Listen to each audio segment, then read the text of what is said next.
Heart டிஸ்கில் முறைகேடு அந்த அந்த ஆவணங்கள் படி வந்து இவர்கள் போன ஆட்சியில் முறைகேடு செஞ்சுருக்கிறாங்கன்னு நிரூபிக்கப்பட்டுனா யார் மாட்டுவா? முன்னாள் அமைச்சர்கள், முன்னாள் எம்எல்ஏக்கள், அந்த திமுக அரசாங்கத்தில் யார் யாருக்கெல்லாம் பங்கு போச்சு, அரசு ஊழியர்கள் யாரெல்லாம் அதில் வந்து சம்மந்தப்பட்டிருக்காங்கன்னு என்டையராக மாட்டுவாங்கன்னும் பொழுது அப்போது யார் செய்ய சொல்லியிருப்பாங்கன்றது ஒரு விஷயம் உங்களுக்கு புரியுதா? அப்போ முழுக்க முழுக்க திமுகவுடைய முன்னாள் அமைச்சர்கள், முன்னாள் இந்த ஹார்ட் டிஸ்க்னால் வந்து அரசாங்கத்தில் வேலை செய்யக்கூடிய ஊழியர்களுக்கு வந்து பெரிய வந்து பாதிப்பெல்லாம் ஏற்படாது.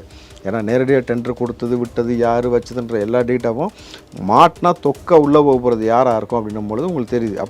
நேரடியாக செந்தில் பாலாஜியாக இருக்கலாம்.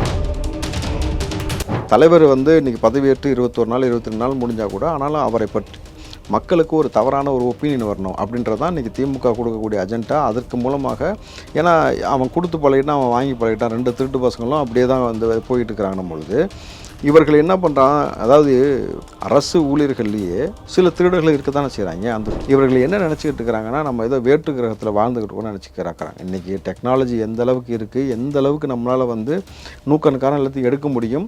ஒரு அரசாங்க அலுவலகத்துக்குள்ளேயே நீங்கள் வந்து இந்த மாதிரியான வேலையை செய்கிறீங்கன்னும் பொழுது நிச்சயமாக அது பெரிய இம்பேக்ட் ஏற்படுது. நீங்கள் வந்து செந்தில் பாலாஜி வந்து நீங்கள் 1-2 விஷயத்துலையும் தப்பிக்க முடியாது. மாற்றுறதுக்கு 1000 விஷயம் இருக்குன்னு வச்சுங்க. ஆனால் இந்த சிஸ்டத்தை மொத்தமாக கரெக்ட் பண்ணி வச்சுருக்கக்கூடிய நீங்கள் இப்போ இதுலேருந்து புரியுதா திமுக எவ்வளவு மோசமான ஒரு ஆட்சி இது வரைக்கும் கொடுத்துருக்குன்னு. இப்போ ஆட்சிக்கு கெட்ட பேர் வருவதற்கான இந்த வேலையெல்லாம் செஞ்சுறதுக்கான வேலையை செய்கிறாங்கன்னும் பொழுது இது ரொம்ப நாளைக்கு நீடிக்காது தம்பி. பாவம் எத்தனை பேர் டெர்மினேட் ஆகி எத்தனை பேர் சஸ்பென்ஷன் ஆகி போய் உட்கார போகிறீங்கன்னு தெரியல. நீங்கள் திருடனோடு கூட்டணி வச்சவன் என்னைக்காக இருந்தாலும் ஜெயிலுக்கு போகிறது கன்ஃபார்ம் தான். பெரியவங்கலேருந்து சின்னவங்க வரைக்கும் குழந்தையிலேருந்து இளைஞர்கள்லேருந்து எல்லா நபரையும் வந்து அட்மையர் பண்ணி இன்றைக்கி வந்து ஒரு ஆட்சி அதிகாரத்தை பிடிச்சிருக்கிறாரும் பொழுது இவர் வந்து 30 வருஷம் ஆனாலும் 40 வருஷம் ஆனாலும் தளபதி விஜய் அவர்களை வந்து அசைப்பதற்கு ஒரு கொம்பை வந்து இனிமேட்டு பிறந்தாலும் வர முடியாதுன்னு வச்சுங்களேன். ஆனால் அண்ணாமலையை பொறுத்த வரைக்கும் 5% 2% இப்போ எப்படி சீமானுக்கு ஒரு கூட்டம் இருந்துச்சு அந்த மாதிரி வந்து அண்ணாமலைக்கு ஒரு கூட்டத்தை வச்சுக்கலாமே தவிர இவர் வந்து திமுக வந்து ஏதாவது வந்து டார்கெட் பண்ணி காலி பண்ணுறதுக்கு வேலையை பார்க்கலாமே தவிர நீங்கள் தளபதி விஜய் அவர்களெல்லாம் வந்து நீங்கள் எதிர்த்து அரசியல் பேச முடியாது.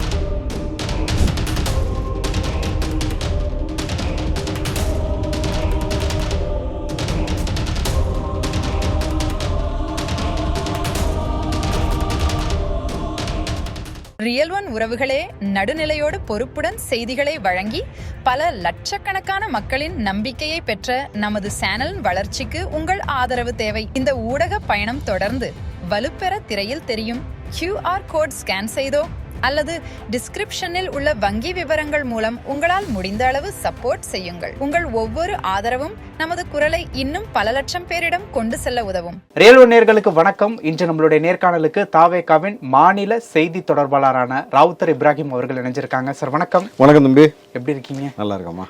சார், தற்பொழுது இபி டிபார்ட்மெண்ட்டில் யாருக்கு டெண்டர் கொடுத்தோம், இந்த மாதிரியான முக்கியமான ஃபைல்ஸ் உள்ள ஹார்ட் டிஸ்க் வந்து காணாமல் போயிருக்கு அப்படிங்கிற ஒரு செய்தி வந்து பெரிய ஒரு பரபரப்பை வந்து ஏற்படுத்தியிருக்கு. இதற்கு பின்னணியில் இருக்கக்கூடிய விஷயங்கள் என்ன சார்? நம்ம முன்னாடியே பேசியிருக்கிறோம். அதிகாரிகள் நீங்கள் பார்த்தீங்கன்னாக்கா இன்றைக்கு பல நபர்கள் இன்னும் திமுகவிற்கே வந்து விசுவாசியாக இருந்து கொண்டு வேலை செய்து கொண்டிருக்கிறார்கள் அப்படின்ற குற்றச்சாட்டு எழுந்து வண்ணம் இருக்கிறது. ஏன்னா தொடர்ச்சியாக அவர்கள் செய்யக்கூடிய செயல்பாடு என்ன இருக்குனாக்கா இந்த ஆட்சியின் மீது களங்கம் கற்பிக்கணும். தலைவர் வந்து இன்றைக்கி பதவியேற்று 21 நாள் 22 நாள் முடிஞ்சால் கூட ஆனாலும் அவரை பற்றி மக்களுக்கு ஒரு தவறான ஒரு ஒப்பீனியன் வரணும் அப்படின்றதான் இன்றைக்கி திமுக கொடுக்கக்கூடிய அஜெண்டா. அதற்கு மூலமாக ஏன்னா அவன் கொடுத்து பழகிட்டான், அவன் வாங்கி பழகிட்டான், 2 திருட்டு பசங்களும் அப்படியே தான் வந்து போயிட்டு இருக்கிறாங்கன்னும் பொழுது இவர்கள் என்ன பண்ணுறான், அதாவது என்ன சொல்கிறது, அரசு ஊழியர்கள்லேயே சில திருடர்கள் இருக்க தானே செய்கிறாங்க. அந்த திருடன் வந்து திமுகவோட கை கோர்த்து கொண்டு இப்போ இந்த வேலையை செஞ்சுருக்கானான்ற ஒரு விசாரணைக்கு இன்றைக்கி வந்து உட்படுத்தி தேடிக்கொண்டிருக்கிறார்கள் பொழுது இது எவ்வளவு பெரிய இது நேரடியாக நீங்கள் நல்லா புரிஞ்சுக்க தம்பி. அரசு அதிகாரியை வச்சு அரசு அலுவலகத்தில் இருக்கக்கூடிய ஹார்ட் டிஸ்க் எடுக்கிறாங்கனாக்கா அந்த அதிகாரிக்கு இதனால் எந்த லாபமாக இருக்கா? ஒன்றும் கிடையாது. அவன் கொடுக்குற ஒரு 10,000 50,000 1 லட்சம் எவ்வளோ கொடுக்குறானோ அதுக்கு தகுந்த மாதிரி வாங்கிட்டு அவன் எடுத்து கொடுக்குறது அவனுடைய வேலையாக இருந்திருக்கு. திமுக விசுவாசியாக இருக்கான். ஆனால் இது முறைகேடான டெண்டர் எல்லாம் கொடுக்கப்பட்டிருக்கக்கூடிய விஷயங்கள் அடங்கியிருக்கு அப்படின்னும் பொழுது இதில் மாட்டினா யார் மாட்டுவா? ஹார்ட் டிஸ்கில் முறைகேடு அந்த ஆவணங்கள் படி வந்து இவர்கள் போன ஆட்சியில் முறைகேடு செஞ்சுருக்கிறாங்கன்னு நிரூபிக்கப்பட்டுனா யார் மாட்டுவா? முன்னாள் அமைச்சர்கள், முன்னாள் எம்எல்ஏக்கள், அந்த திமுக அரசாங்கத்தில் யார் யாருக்கெல்லாம் பங்கு போச்சு, அரசு ஊழியர்கள் யாரெல்லாம் அதில் வந்து சம்மந்தப்பட்டிருக்காங்கன்னு என்டையராக மாட்டுவாங்கன்னும் பொழுது அப்போது யார் செய்ய சொல்லியிருப்பாங்கன்றது ஒரு விஷயம் உங்களுக்கு புரியுதா? அப்போ முழுக்க திமுகவுடைய முன்னாள் அமைச்சர்கள், முன்னாள் எம்எல்ஏக்கள். முன்னாள் அமைச்சர்னா இபி டிபார்ட்மெண்ட் வந்து செந்தில் பாலாஜி சார் கையில தான் இருந்துச்சு. இப்போ அவர் வந்து அந்த மனசுனாவும் இருக்கலாம் மேபி விசாரணையில் தெரிஞ்சிடும். அது என்ன சொல்றாங்க அப்படின்னா, நிலக்கரி கொள்முதல் தொடர்பான தகவல் அடங்கிய 10க்கும் மேற்பட்ட ஹார்ட் டிஸ்க்குகள் காணாம போனதாக புகார். 10க்கு மேல. அதான் சொல்கிறேன்ல. இது அப்போ நீங்கள் நேரடியாக ஒரு விஷயம் புரிஞ்சுங்க தம்பி. இது இந்த ஹார்ட் டிஸ்க்னால வந்து அரசாங்கத்தில் வேலை செய்யக்கூடிய ஊழியர்களுக்கு வந்து பெரிய வந்து பாதிப்பெல்லாம் ஏற்படாது. ஏன்னா நேரடியாக டெண்டர் கொடுத்தது விட்டது யார் வச்சதுன்ற எல்லா டேட்டாவும் மாட்டினா தொக்க உள்ளே போகிறது யாராக இருக்கும் அப்படின்னும் பொழுது உங்களுக்கு தெரியுது. நேரடியாக செந்தில் பாலாஜியாக இருக்கலாம், அப்படி இல்லாட்டி இன்னும் பல நபர்கள் சம்மந்தப்பட்டிருக்கலாம். மொத்தத்தில் திமுகவை சார்ந்த முக்கியமான நபர்கள் தான், எம்எல்ஏவா முன்னாள் எம்எல்ஏக்கள், அமைச்சர்கள், இந்த மாதிரி நபர்கள் தான் சம்மந்தப்பட்டிருப்பாங்க அப்படின்னும் பொழுது அப்போ திட்டமிட்டு நான் சொன்னேன் இல்லையா, இந்த ஆட்சிக்கு கெட்ட பேர் வரணுன்றதுக்காக ஒரு பக்கம் வந்து அரசாங்கத்தில் வேலை செய்யக்கூடிய சில ஊழியர்கள் வந்து மோசமாக சில விஷயங்கள் செய்கிறது, கரண்ட்டை கட் பண்ணுறது, பப்ளிக் வந்து தேவையில்லாமல் அவங்களுக்கான பிரச்சனையை ஏற்படுத்துகிற மாதிரியான அரசாங்கத்தில் இருக்கக்கூடிய எல்லா அந்த லூப் ஹோல்ஸ் எல்லாத்தையும் பயன்படுத்தி செய்கிறது. இப்போது இந்த நேரடியாக அந்த மாதிரி ஹார்ட் டிஸ்கில் கை வைக்கிறது, என்னென்ன செய்வாங்கன்னு தெரியாது. அப்போது இவர்கள் என்ன நினச்சிக்கிட்டு இருக்கிறாங்கன்னா, நம்ம ஏதோ வேற்று கிரகத்தில் வாழ்ந்துக்கிட்டு கூட நினச்சிக்கிறாங்க. இன்றைக்கி டெக்னாலஜி எந்த அளவுக்கு இருக்குது, எந்த அளவுக்கு நம்மளால் வந்து நூக்கணுக்கான எல்லாத்தையும் எடுக்க முடியும். ஒரு அரசாங்க அலுவலகத்துக்குள்ளேயே நீங்கள் வந்து இந்த மாதிரியான வேலையை செய்கிறீங்கன்னும் பொழுது நிச்சயமாக அது பெரிய இம்பேக்ட் ஏற்படுது. நீங்கள் வந்து செந்தில் பாலாஜி வந்து நீங்கள் ஒரு 2 விஷயத்துலையும் தப்பிக்க முடியாது, மாற்றுறதுக்கு 1000 விஷயம் இருக்குன்னு வச்சுங்க. ஆனால் இந்த சிஸ்டத்தை மொத்தமாக கரெக்ட் பண்ணி வச்சுருக்கக்கூடிய நீங்கள் இப்போ இதுலேருந்து புரியுதா திமுக எவ்வளவு மோசமான ஒரு ஆட்சி இது வரைக்கும் கொடுத்துருக்குன்னு. இந்த விமர்சனம் நீங்கள் வச்சிங்கன்னா பவரும் பதவியும் உங்கள் கையில் தான் இருக்குது. இன்னுமே கடந்த காலங்களை ஏன் நீங்கள் குறை சொல்லிட்டு போய் யார் கூட கூட்டணி வச்சுக்கிட்டு இருக்கிறான்னு ஒரு விஷயம் இருக்குல்ல தம்பி. அதிகாரம் இப்போது பவரு எல்லாமே வந்து இன்றைக்கி முதலமைச்சர் தான் அப்படின்ட்டு இருக்கும் பொழுது இன்றைக்கி திருடணும். இப்போது நீங்கள் இப்போ திமுகவில் இப்போ கொஞ்சம் எம்எல்ஏ ஜெயிச்சிருக்காங்கல்ல, அவங்களோட சாவாசம் வச்சுருக்கக்கூடிய சில திருட்டு பசங்க இருக்க தானே செய்கிறாங்க, இருக்காங்கல்ல. நீங்கள் கையூட்டு வாங்கி கொண்டு வேலையில் செஞ்சுருக்காங்க. அவன் காலங்காலமாக வந்து என்ன சொல்கிறது, கையூட்டு வாங்கக்கூடிய நபர்கள் கையூட்டு வாங்கியே பழகிட்டான். அது அப்படி தானே சிஸ்டம் இது வரைக்கும் கொண்டு வந்திருக்காங்க. நீங்கள் 50-60 வருஷமாக நீங்கள் பாருங்கள் தம்பி, யோசிச்சு பாருங்கள். ப்ராக்டிக்கலாக பேசுவோமே, இது வரைக்கும் நம்ம கவர்மெண்ட் ஆஃபீஸ்க்கோ, நீங்கள் ஹாஸ்பிட்டலுக்கு போங்க, கவர்மெண்ட் ஆஃபீஸ்க்கு போங்க, தாலுக்கா ஆஃபீஸ்க்கு போங்க, நீங்கள் வந்து பத்திரப்பதிவு துறைக்கு போங்க, எதுக்கு போங்க, அதில் 10 அதிகாரி இருந்தானாக்கா 6 பேர் காசு வாங்காமல் வேலை செய்கிறானா? வாங்குறாங்களா இல்லையா? அப்போது இது வந்து நடைமுறைப்படுத்திட்டாங்க. நீங்கள் சாதாரணமாக ஒரு குழந்தை பிரசவ வார்டில் போயிட்டு குழந்தைய பார்க்கணுன்னா கூட வந்து நீங்கள் வந்து அதுக்கு கூட காசு கொடுத்து தான் போய் பார்க்க வேண்டிய சூழல் ஏற்படுத்தி வச்சுருந்தாங்க அப்படின்னும் பொழுது இது இப்படி இருக்கிறாங்க. இப்போ வரக்கூடிய ஆட்சி மக்களுக்கான ஆட்சியாக இருக்கும் பொழுது அவர்களை நேர்மையாக வந்து முதலமைச்சர் வந்து வேலை செய்யணும்னு இருக்காங்க. ஒரு ரூபா லஞ்சம் வாங்கக்கூடாது, வாங்கின சஸ்பெண்ட் பண்ணுவேன்னு சொல்லும் பொழுது அப்போ ஆட்சிக்கு கெட்ட பேர் வருவதற்கான இந்த வேலையெல்லாம் செஞ்சுறதுக்கான வேலையை செய்கிறாங்க பொழுது இது ரொம்ப நாளைக்கு நீடிக்காது தம்பி. பாவம் எத்தனை பேர் வந்து எத்தனை பேர் டெர்மினேட் ஆகி எத்தனை பேர் சஸ்பென்ஷன் ஆகி போய் உட்கார போகிறீங்கன்னு தெரியல. நீங்கள் திருடனோடு கூட்டணி வச்சவன் என்னைக்கா இருந்தாலும் ஜெயிலுக்கு போகிறது கன்ஃபார்ம் தான் தம்பி. இப்போ இதற்கு பின்னணியில் திமுக சார்ந்த நபர்கள் தான் இருப்பாங்க அப்படிங்கிறத ஓவராலாக சொல்ல வரீங்க. திமுக அதிமுக இருக்கலாம் இல்லையா, மேபி மே நாட் பி தான், சப்ஜெக்ட் டு வெரிஃபை தான். ஏன்னாக்கா 2 பேரும் சேர்ந்து ஆட்சியை அமைக்கலாம்னு சொல்லி முடிவெடுத்தும் பொழுது 2 பேரும் சேர்ந்து ஒரு கெட்ட பேர் அவப்படுத்துவதற்கான வேலை செய்யலாம் இல்லையா சொல்லியிருக்காரு. என்னப்பா தமிழ்நாட்டில் இந்த மாதிரியான ஒரு விஷயம் நடந்ததே இல்லையே, நடந்திருக்கே அப்படின்னு சொல்லிட்டு நாங்கள் 2 பேரும் கருத்துக்களை தான் வந்து பகிர்ந்துக்கிட்டுமே தவிர ஆட்சி அமைக்கிறத பற்றி எந்த விதமான விஷயமும் பேசலை அப்படின்னு சொல்லி அவர் ஒரு சமீபத்தில் கொடுத்த ஒரு ப்ரெஸ் மீட்டிங்கில் சொல்லியிருந்தார்.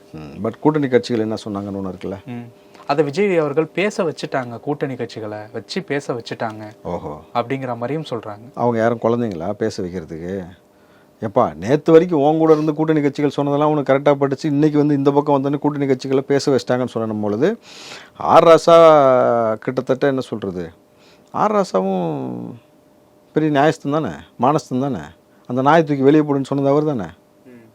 ஒரு கூட்டத்தில் பேசிகிட்டு இருக்கும் பொழுது நீங்கள் வந்து ஆனாவுன்னா நான் ஒரு பிற்படுத்த சமூகத்திலேருந்து வந்திருக்கிறேன், என்னை கொண்டு வந்து இந்த மாதிரி வந்து கலைஞர் உட்கார வச்சார்னு சொல்லிட்டு ஒரு கூட்டத்தில் இருக்கும் பொழுது நீங்களே வந்து அதுவும் ராசா வந்து நல்லபடியாக வரணும் அவர் வந்து புகழ்ந்துருப்பான். அந்த காணொலி உங்களுக்கு இருக்கும், நீங்கள் எடுத்து போட்டு விடுங்க. வருங்கால முதலமைச்சராக வருங்கால துணை முதலமைச்சராக ஏதோ ஒன்று சொல்லி புகழ்ந்துட்டான், அந்த நாயை தூக்கி வெளியே போடு அப்படின்ட்டாப்புல. அப்போது எந்த அளவுக்கு ராசா வந்து இந்த 2G வழக்கு வந்த பொழுது உங்களுக்கு தெரியும். அதுக்கப்புறம் ராசாவுடைய ஆடியோ ஒன்று வச்சு தருப்பீங்க சமீபமாக.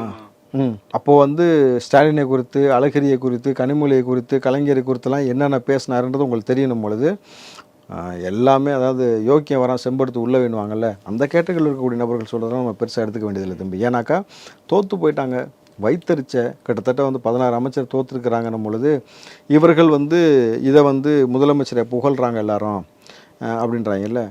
உதயநிதி வாழ்கன்னு பதவி ஏற்கும் பொழுது எல்லா எம்பியும் போய் அங்கே சொன்னதெல்லாம் நம்ம கேட்டோம் இல்லையா? அநாகரிகத்தின் உச்சமாக இருக்கக்கூடிய திமுக வந்து எங்களுக்கு பாடம் எடுக்கக்கூடிய வேலையை விட்டுட்டு நீ செஞ்ச தப்புக்கான தண்டனை அனுபவிக்கிறதுக்கு தயாராகிக்கணும், அவ்வளோதான் சொல்ல முடியும். சமீபத்தில் எப்படி இளைஞர்களை மெயினாக வச்சுக்கிட்டு தாவே காட்சியை பிடிச்சிருக்கோ அதே இளைஞர்களுடைய சப்போர்ட்ல புதுசாக ஒரு கட்சி வந்து உதயம் ஆகுது அப்படிங்கிற மாதிரி கேள்விப்பட முடியுது. என்ன போயிட்டு இருக்கு, என்ன தகவல், யார் வரப்போறா, அதை நீங்கள் தானே சொல்லணும். ஓகே, அதான் தமிழக முன்னாள் பாஜக தலைவர் அண்ணாமலை அவர்கள் புதிதாக கட்சி துவங்க இருக்காங்க. ராஜினாமா கடிதத்தெல்லாம் அமித்ஷா கையில் கொடுத்துட்டாங்க அப்படிங்கிற செய்தி தான் 2 நாட்களாக வந்து ஓடிக்கிட்டு இருக்கு. பட் கட்சி துவங்குறாரா இல்லையாங்கிறது இன்னும் கன்ஃபர்மேஷன் இல்லாமல் தான் இருக்கு. பட் துவங்க போறாரு அப்படின்ட்டு பின்னணி தகவலாக வந்துகிட்டு இருக்கு.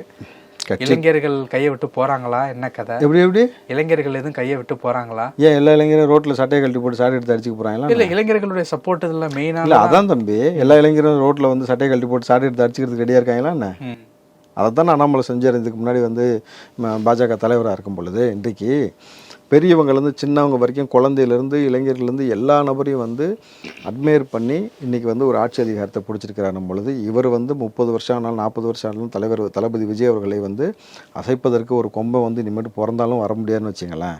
ஆனால் அண்ணாமலையை பொறுத்த வரைக்கும் அவர் வந்து புதுசாக கட்சி ஆரம்பிக்கிறாருன்னா ஆரம்பிக்கிட்டோம், நம்ம வாழ்த்துக்கள் சொல்லலாம், அவர் நம்ம வர வேணான்னா சொல்ல கிடையாது. ஆனால் எனக்கு கிடைக்கப்பட்ட தகவல் அண்ணாமலை என்ன மாதிரியான கட்சி ஆரம்பித்து கோட்பாடு கொண்டு வர போகிறாருனாக்கா, திராவிட கட்சிகள் ரெண்டையும் இல்லாமல் புதுசாக ஒன்று கொண்டு வரணும். அப்போ தான் வந்து நம்ம வந்து திமுக வந்து இப்போ அதிமுகன்ற ஒன்று காண போயிடுச்சு, திமுக ஒன்று அப்படின்ற ஒன்று காண ஆக்கிட்டு நேரடியாக நான் இங்கே வந்து தலைவர் கொடுத்து பேசிட்டு தளபதி விஜய் அவர்களை குறித்து விமர்சனம் பண்ணாக்கா ஒரு ஃப்ரேம் கிடைக்கும் அப்படின்னு ஒரு நரேட்டிவ் செட் பண்ணிட்டு வராரு அப்படின்ற மாதிரியான விஷயம் கிடைக்கப்பட்டிருக்கு. அதை தாண்டி அவர் கட்சி தேசியமும் தெய்வீகமும் அப்படின்ற கோட்பாடில் தான் அவர் ஆரம்பிக்க போகிறார். அவர்கள் சொன்ன டேக்லைன் தானே? எஸ், அவர் சொன்ன டேக்லைனை வச்சு தான் இவருக்கு ஆரம்பிக்க போகிறதாக தான் எனக்கு செய்தி கிடைக்கப்பட்டது. அது நமக்கு விசாரித்தா தெரிஞ்சிடும் எந்த அளவுக்கு உண்மை இருக்குது அப்படின்ட்டு. எனக்கு கிடைக்கப்பட்ட தகவலை சொல்கிறேன். தேசியமும் தெய்வீகம்னு சொல்லிட்டு ஆரம்பித்து இளைஞர்கள் எல்லாத்தையும் வச்சு அவருக்குன்னு தனியாக உங்களுக்கு இருக்கு இல்லையா? ஆனால் இதற்கு பின்புலமாக இருக்கக்கூடிய நபர் யாராக இருக்க முடியும்? அதான் மிக முக்கியமான. பண்டு தம்பி, நீங்கள் பிஜேபியோட மாநில தலைவராக இருக்கும் பொழுதே டிரைவருக்கு சம்பளம் கொடுக்கறதுக்கு ஒரு நண்பர் கொடுக்குறாரு, 4 பேர் உதவி செஞ்சு தான் நான் வந்து வாழ்க்கையை ஓட்டிகிட்டு இருக்கேன்னாரு. வீட்டு வாடகைக்கு ஒரு ஆள், டிரைவருக்கு ஒரு ஆள், காருக்கு பெட்ரோலுக்கு ஒரு ஆள், எஸ்கார்டுக்கு ஒரு ஆள் அப்படின்ட்டு இவர் செலவுக்கெல்லாம் ஒரு ஆள் கொடுக்குறாங்கன்னு சொல்லி தானே சொல்லிக்கிட்டு இருந்தார். அப்போது தன்னுடைய குடும்பத்தை தனக்கு வாடகை கொடுப்பதற்கே வழி இல்லாத ஒரு நபர் தனியாக தமிழ்நாட்டுக்குள்ளே ஒரு பெரிய கட்சியை உருவாக்கி தமிழ்நாடு முழுக்க அதை வந்து அவ்வளோ தொண்டர்களை போட்டு நீங்கள் நிர்வாகிகளை போட்டு வரணுனாக்கா எவ்வளவு செலவு இருக்குன்னு ஒன்று இருக்குல்ல. நீங்கள் இதுக்கு முன்னாடி வேறு கட்சி ஆரம்பிச்சிருந்த கட்சியில் நீங்கள் வந்து ஒரு தலைவராக போட்டாங்க, உட்காந்துக்கிட்டீங்க, பிரச்சனை இல்லாமல் இருந்துச்சு. ஆனால் நீங்கள் ஒரு தனி கட்சி ஆரம்பிக்கணுனாக்கா 234 தொகுதி இருக்குது தம்பி. எவ்வளோ மாவட்ட செயலாளர் போகணும், எவ்வளோ கட்சி பணிகள் இருக்குது, கொடி, அதுக்கப்புறம் எவ்வளோ செலவு உங்களுக்கு தெரியும். ஒரு கட்சினா எத்தனை கோடிக்கு மேலே செலவாகணும். அப்போ அந்த காசு யார் கொடுக்குறா? எங்கேருந்து வருது? லாஜிக்காக நீங்கள் யோசிக்கணும்ல. அப்போது இதற்கு பின்புலமாக இருக்கக்கூடிய நபர் பிஜேபியாகத்தான் இருக்கிறாங்க அப்படின்றதான் நமக்கு சொல்கிறாங்க. அது நீ காலப்போக்கில் வந்து தெரிஞ்சிடும். பிஜேபி வந்து இன்டைரக்டாக வந்து அண்ணாமலையை வந்து அவரை வந்து சண்டை போடுற மாதிரி பிரிஞ்சிருவாங்களாமா. அதுக்கப்புறம் இவர் இங்கே வந்து சைக்கிள் சின்னம் வேற சொல்கிறாங்க. என்ன தம்பி? சைக்கிள் சின்னம் மூப்பனாருக்கு இருந்த சின்னம் இல்லையா? ஆமாம், அந்த சின்னத்தை எடுத்துகிட்டு வந்து வராராமா. அந்த மாதிரி தான். அதாவது நான் சொல்கிறது எல்லாமே பின்னணி தகவல், அன்அஃபிஷியல்.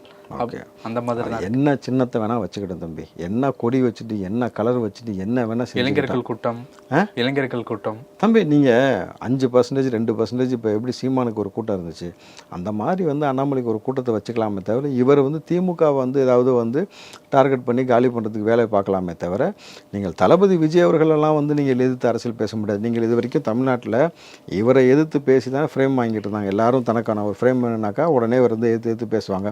இவர் யாரெல்லாம் விஜய் அவர்களை எதிர்த்து பேசுனீங்களோ நீங்கள் வந்து என்ன ஆகிட்டீங்க, காணாமல் போயிட்டீங்க. கரெக்டாக தமிழ்நாட்டுக்குள்ளே 70 வருஷம் 50 வருஷம்னு சொல்கிற ஆளையோடைய சகாப்தமே முடித்து வச்சுருக்கிறாங்க அப்படின்னும் பொழுது நீங்கள் அண்ணாமலை வாங்க கட்சி ஆரம்பிங்க, ஒன்றும் பிரச்சனை கிடையாது.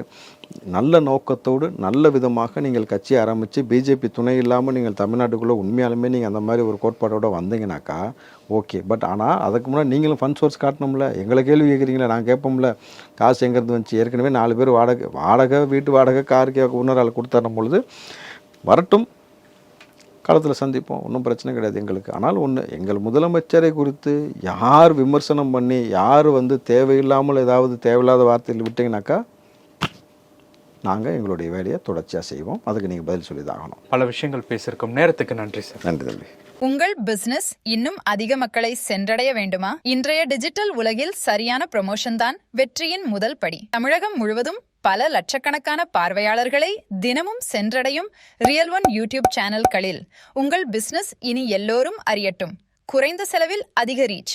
உங்கள் பிராண்டுக்கு நம்பிக்கையும் வளர்ச்சியும் சேர்க்க இன்றே எங்களை தொடர்பு கொள்ளுங்கள். 9280087164